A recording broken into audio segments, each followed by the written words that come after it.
राधे राधे मित्रों।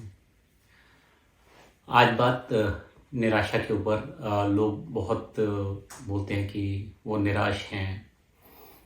तो निराशा आई कैसे? सबसे पहले निराशा का मालूम कैसे पता चला? तो हमारे जीवन में कई बार शून्यता हमें पकड़ती है, और जब वो शून्यता पकड़ती है और हम उस शून्यता का कोई अनुभव नहीं है, हमारे को अपने इस जीवन में उस शून्यता का अनुभव नहीं है, तो हमें वो शून्यता कभी डर लगता है, कभी वो शून्यता में निराशा लगती है, कभी हमें वो शून्यता खालीपन लगता है कि हमारे जीवन में कुछ चल नहीं रहा है। आपने एक पिक्चर देखी होगी, कांतारा, आई थी कुछ समय पहले। उसमें यही दिखाया गया था कि विष्णु जी का वराह अवतार, और उस हीरो को हमेशा ऐसा लगता था कि एक सुअर उसके पीछे आ रहा है, और वो उससे भागता था, क्योंकि उस जो एक्टर था, जो दिखाया गया है कि उसमें जो करेक्टर है, उसको शून्यता का कोई अनुभव नहीं है, उसे भगवान का कोई अनुभव नहीं है। भले ही वो पूजा करता है, सब कुछ करता है, लेकिन उसे अगर भगवान आएंगे तो कैसे आएंगे, उसको उस चीज़ का परिचय नहीं है। तो जब शून्यता आती है तो हम उसे कभी डर देखते हैं, कभी निराशा देखते हैं, और जब हम इससे भागने लगते हैं तब संसार बनता है। जैसे ही हमने शून्यता से भागना, जैसे किसी को शून्यता आई और ऐसा लगा कि अरे ये बहुत डिप्रेसिंग सा है, और हमें समाज ने सिखाया कि हमें आशान्वित रहना चाहिए। तो जहाँ ये आई और हम इससे भाग के आशा की तरफ भागे, तो पहले आशा का जन्म हुआ और लोगों ने आशा की तरफ भागना चालू करा कि हमें आशान्वित होना चाहिए। सब बोलते हैं कि भाई अपनी लाइफ में हमेशा आशा बना के रखो, और जब एक बार आशा आ जाती है तो निराशा साथ में आ जाती है। मैंने अपने एक पिछले वीडियो में बताया कि सब कुछ अद्वैत से आया है। माइंड जब भी कुछ भी लाएगा वो हमेशा दो पार्ट में आएगा, दुख सुख एक साथ आएगा, आशा निराशा हमेशा साथ में एक साथ आएगी। तो जब आशा आई और आपने उस आशा को, और आई नहीं, आप उस आशा के पीछे भागे, जब आप कहते हो कि मैं आशान्वित हूं, तब आप जहां पर वो उससे आशा की तरफ भागते हो, और आपको नहीं पता होता कि एक समय बाद आशा खत्म हो जाएगी और निराशा आपको पकड़ लेगी, और इस तरीके से जीवन में निराशा आ जाती है। तो जीवन समता के साथ जीना चाहिए। जहां आपने किसी एक तरफ झुकाव करा तो दूसरी तरफ का प्रभाव पड़ जाता है। जैसे आपने सुख की कामना करी, तब आपने दुख को इम्पोर्टेंस दे दी। अगर आपने दुख को इम्पोर्टेंस नहीं दी होती तो आपको सुख की कामना नहीं होती।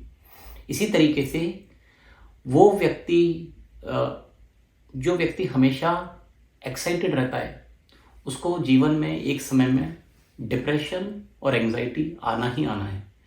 क्योंकि आप जब अपनी एनर्जी को, जीवन ऊर्जा को लेके किसी एक चीज़ में झोंक दोगे, तो कहीं ना कहीं तो उसकी कमी पड़ने वाली है, आज नहीं कल, कल नहीं परसों। क्योंकि जीवन ऊर्जा एक लिमिटेड है, आपकी सांसें लिमिटेड हैं, आपका जीवन लिमिटेड है, और ये पहले से फिक्स है। तो आज जब आप एक्साइटेड हो और उस टाइम पे आप एक चीज़ में टू मच एनर्जी डाल दोगे, तो एक समय आएगा जब आपके पास वो जीवन ऊर्जा नहीं बचेगी। जीवन बचेगा, जीवन ऊर्जा नहीं बचेगी, तब आपको डिप्रेशन आएगा या एंजाइटी आ सकती है।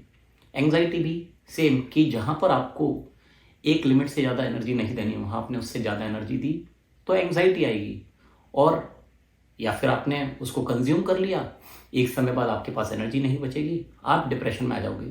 तो आप देखोगे कि जितने भी डिप्रेस्ड लोग होते हैं वो अपनी लाइफ में एक टाइम पे बहुत एक्साइटेड और एंथुसियास्टिक होते हैं, और क्योंकि वो सहज लगता है, और हमारे यहाँ इस चीज़ को बहुत महत्व कि तुम एक्साइटेड पूछा भी जाता है कि are you excited, are you positive.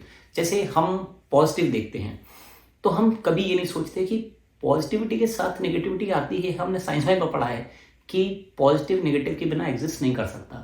Positive होने के लिए नेगेटिविटी का होना मैंडेटरी है, वो बायोलॉजिकली साइंटिफिकली एग्जिस्ट नहीं कर सकता एक दूसरे के बिना।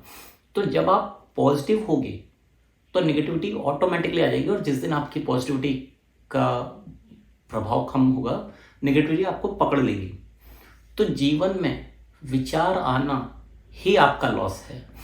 आपके अंदर विचार आया, उस विचार ने बोला कि आशा की तरफ जाओ, विचार ने बोला पॉजिटिव हो, विचार ने बोला एक्साइटेड हो, और इसका अपोजिट आपकी लाइफ में अपने आप आ रहा है। जैसे सिक्का है, तो आप कभी ये नहीं सोच सकते कि मैं चित ही लेके आऊंगा, मैं पट्ट नहीं छोड़ लेके आऊंगा, पट्ट को मैं छोड़ के आऊंगा, तब वो सिक्का नहीं बचेगा। और अगर सिक्का होगा तो चित्त और पट्ट एक साथ आएगा। तो क्योंकि हम सिलेक्टिवली कुछ नहीं ले सकते और माइंड के पास ऑप्शन नहीं है, माइंड अद्वैत से हमेशा द्वैत को लेके जा सकता है, और जब दो पार्ट में आता है तो आप एक चुन नहीं सकते, दूसरा आपके पास अपने आप आता है। आपको अपनी लाइफ में निराशा दिखनी ही नहीं चाहिए और आशा भी नहीं दिखनी चाहिए। आप जो हो, जो कर रहे हो, इसके अंदर जितना इमोशन, जितना भाव डालोगे उतना अपने लिए प्रॉब्लम होगी। तो जैसे ये समझ में आया कि आशा निराशा एक साथ आती है, तो आप इन दोनों से दूर हो और अपने माइंड से दूर हो। ये आशा निराशा का जन्म माइंड ने किया है, माइंड नहीं है तो आशा करके भी कुछ नहीं, निराशा करके भी कुछ नहीं है, और आप इन दोनों से दूर रह के सर्वोत्तम कर सकते हो। तो अभी के लिए बस इतना। राधे राधे।